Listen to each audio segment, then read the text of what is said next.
শিৱসাগৰত টাই আহোম যুৱ পৰিষদৰ সংবাদমেল শিৱসাগৰ প্ৰেছ ক্লাবত অনুষ্ঠিত হয় এই সংবাদমেল সম্বোধন কৰে সভাপতি দিগন্ত তামুলীয়ে টাইপাৰ ৩১ সংখ্যক প্ৰতিষ্ঠা দিৱস আৰু ৬ জনগোষ্ঠীৰ জনজাতিকৰণক লৈ সংবাদমেল ১৫ আৰু ১৬ জুলাই তাৰিখে দুদিনীয়াকৈ আয়োজন কৰা হ'ব সংগঠনটোৰ প্ৰতিষ্ঠা দিৱস প্ৰথমবাৰৰ বাবে টাইপাৰ কেন্দ্ৰীয় প্ৰতিষ্ঠা দিৱসত প্ৰদান কৰা হ'ব আহোম প্ৰাণ বঁটা আৰু আহোম ৰত্ন বঁটা আহোম প্ৰাণ বঁটা মৰণোত্তৰভাৱে টাইপাৰ প্ৰতিষ্ঠাপক সাধাৰণ সম্পাদক দামচাও পংকজ বৰগোহাঁইক প্ৰদান কৰা হ'ব আন্তঃৰাষ্ট্ৰীয় দৌৰবিদ মানচাও অম্লান বৰগোহাঁইক আহোম ৰত্ন বঁটাও প্ৰদান কৰা হ'ব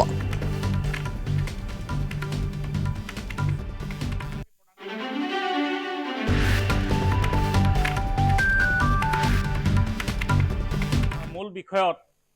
আজি এই সংবাদমেল সম্বোধন কৰিব বিচৰা হৈছে প্ৰথম কথা হ'ল টাইপাৰ ৩১ সংখ্যক কেন্দ্ৰীয় প্ৰতিষ্ঠা দিৱস আৰু মধ্যকালীন অধিৱেশন আৰু দ্বিতীয়তে টাই আহোমকে ধৰি ৬ জনগোষ্ঠীৰ জনজাতিকৰণ টাই আহোম যুৱ পৰিষদে জন্মলগ্নৰে পৰা টাই আহোম জনগোষ্ঠীৰ সৰ্বাংগীন উন্নতি আৰু বিকাশৰ বাবে কাম কৰি অহাৰ লগতে অসমৰ প্ৰতিটো জ্বলন্ত সমস্যাত বলিষ্ঠভাৱে মাত মাতি আহিছে আৰু টাইপাই জনগোষ্ঠীটোৰ একমাত্ৰ শক্তিশালী যুৱ সংগঠন হিচাপে ৩১তম প্ৰতিষ্ঠা দিৱস উদযাপন কৰিবলৈ গৈ আছে আৰু টাইপাৰ এই ৩১ সংখ্যক কেন্দ্ৰীয় প্ৰতিষ্ঠা দিৱসটি অহা ১৫ আৰু ১৬ জুলাই তাৰিখে দুদিনীয়া বৰ্ণাঢ্য কাৰ্যসূচীৰে শিৱসাগৰ নগৰত আমি অনুষ্ঠিত কৰিম আৰু এই ৩১ সংখ্যক কেন্দ্ৰীয় প্ৰতিষ্ঠা দিৱসৰ লগতে আমাৰ মধ্যকালীন অধিৱেশনো আমি আহ্বান কৰিছোঁ আৰু আমাৰ এই ৩১ সংখ্যক কেন্দ্ৰীয় প্ৰতিষ্ঠা দিৱসত এই বৰ্ষৰ পৰা আমি দুটাকৈ বঁটা আমি প্ৰৱৰ্তনৰ আমি সিদ্ধান্ত গ্ৰহণ কৰিছোঁ আমি চুকাফা সমন্বয় বঁটা লাচিত বৰফুকন বঁটা শ্বহীদ কুশল কোঁৱৰ বঁটা মোমাই তামুলী বৰবৰুৱা বঁটা আইদেউ সন্দিকৈ বঁটা মূলা গাভৰু বঁটা বিভিন্ন বঁটা আমি বিভিন্ন জিলা সমিতিৰ উদ্যোগত টাইপাৰ কেন্দ্ৰীয় সমিতিৰ আহ্বানত আমি প্ৰদান কৰি আহিছোঁ আৰু বিভিন্ন অসমৰ বিভিন্ন মানুহক বিভিন্ন বিশিষ্ট ব্যক্তিসকলক কীৰ্তিমানসকলক এই বঁটাই আমি বিভূষিত কৰি আহিছোঁ কিন্তু আমি প্ৰথমবাৰৰ কাৰণে দুটা বঁটা আমি প্ৰতি বছৰেই আমাৰ প্ৰতিষ্ঠা দিৱসত আমি প্ৰৱৰ্তন কৰিব বিচাৰিছোঁ বিশেষভাৱে আমাৰ জনগোষ্ঠীয় সংগ্ৰামখনৰ প্ৰতি জাতীয় সংগ্ৰামখনৰ প্ৰতি লক্ষ্য ৰাখি এইকেইটা বঁটা প্ৰদান কৰা হৈছে কাৰণ টাই আহোম জাতীয় সংগ্ৰামখনত বিগত ৪-৫টা দশক ধৰি বহুতো স্বনামধন্য ব্যক্তিয়ে আজীৱন তেওঁলোকে সেৱা আগবঢ়াইছে কিন্তু যিটো প্ৰাপ্য স্বীকৃতি আজিলৈকে প্ৰদান কৰাৰ ব্যৱস্থা আমি বহু ক্ষেত্ৰত বিভিন্ন কাৰণত আমাৰ থাকি গৈছে গতিকে আমি এবাৰ টাইপাৰ কেন্দ্ৰীয় সমিতিয়ে বিস্তৃতভাৱে এই বিষয়ত আমি আলোচনা কৰি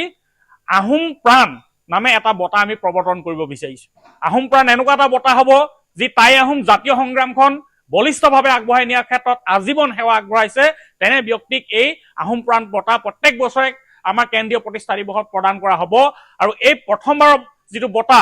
সেইটো টাইপাৰ প্ৰতিষ্ঠাপক সম্পাদক দামচাও পংকজ বৰগোহাঁই দেৱক আমি মৰণোত্তৰভাৱে আমি প্ৰদান কৰিবলৈ ওলাইছোঁ আৰু প্ৰত্যেক বছৰে আমি কেন্দ্ৰীয় প্ৰতিষ্ঠা দিৱসত এই আহোম প্ৰাণ বঁটাটো আমি আহোম জনগোষ্ঠীয় সংগ্ৰামখনৰ প্ৰতি দীৰ্ঘদিন আজীৱন সেৱা আগবঢ়া ব্যক্তিসকলক স্বনামধন্য ব্যক্তিসকলক আমি প্ৰদান কৰিম দ্বিতীয়তে আমি আৰু এটা বঁটা আমি প্ৰদান কৰিব বিচাৰিছোঁ আমি সাধাৰণতে বঁটাবিলাক প্ৰায় অৱসৰৰ মুহূৰ্তত বা জীৱনৰ বিয়লি বেলাত প্ৰায় আমি বঁটাসমূহ প্ৰদান কৰোঁ অন্যান্য বঁটাসমূহ কিন্তু এইবাৰ আমি আৰু এটা বঁটা বিশেষভাৱে প্ৰদান কৰিব বিচাৰিছোঁ টাই আহোম জনগোষ্ঠীৰ যিসকল সন্তানে জনগোষ্ঠীটোক গৌৰৱান্বিত কৰাৰ লগতে অসমৰ নাম ৰাষ্ট্ৰীয় আন্তঃৰাষ্ট্ৰীয় পৰ্যায়ত নিজ প্ৰতিভা আৰু অধ্যাৱসায়েৰে উজ্বলাই তুলি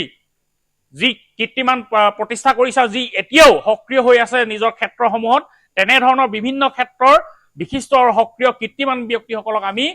আহোম ৰত্ন নামে আৰু এটা আমি বঁটা প্ৰত্যেক বছৰ প্ৰতিষ্ঠা দিৱসত আমি প্ৰদান কৰিম আৰু এইবাৰ ২০২৬ বৰ্ষৰ যিটো আহোম ৰত্ন বঁটা সেইটো আমি প্ৰখ্যাত দৌৰবিদ অম্লান বৰগোহাঁইলৈ আমি প্ৰদান কৰিব বিচাৰিছোঁ